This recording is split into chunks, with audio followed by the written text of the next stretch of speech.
Hello, this is Steve Capozzi.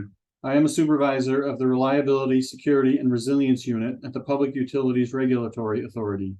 In this video, I will provide an overview of utility storm-related costs and how and why they are reviewed in rate cases. All reasonably incurred costs of a utility are allowed for recovery from their customers. Costs associated with severe and damaging storms are mostly incremental costs that are not collected from customers until after an event has occurred. When I say they are incremental, I mean that the utility, in responding to an emergency weather event, does a number of things beyond normal day-to-day business operations. This includes overtime for utility emergency response personnel, such as line workers, damage assessors, wire down guards, engineers, customer service representatives, and so on.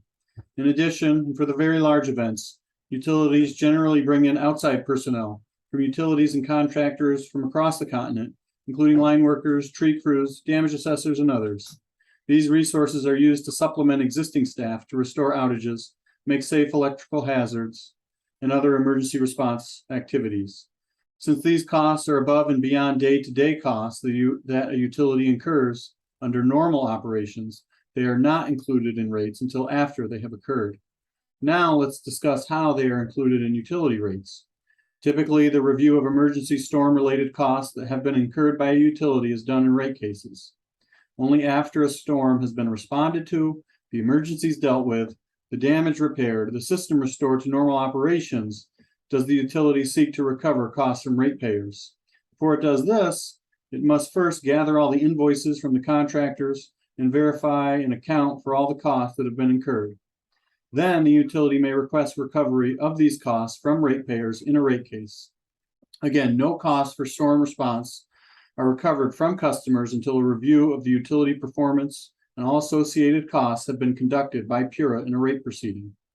Once costs and supporting evidence have been submitted to the PURA for review, the PURA reviews these costs to make sure they accurately reflect the work done and that they are reasonable and were prudently incurred. The authority reviews the performance of the utility to make sure their response was reasonable, prudent, and up to standards. This review is therefore crucial to determine which costs were prudently incurred by the utility and therefore are reasonable to collect from ratepayers. Only after this analysis is done are costs authorized for recovery from customers. In performing this review, the authority takes seriously the experience of customers and communities in relation to the utility's storm response. This concludes the overview of how and why storm costs are reviewed in rate cases. Thank you.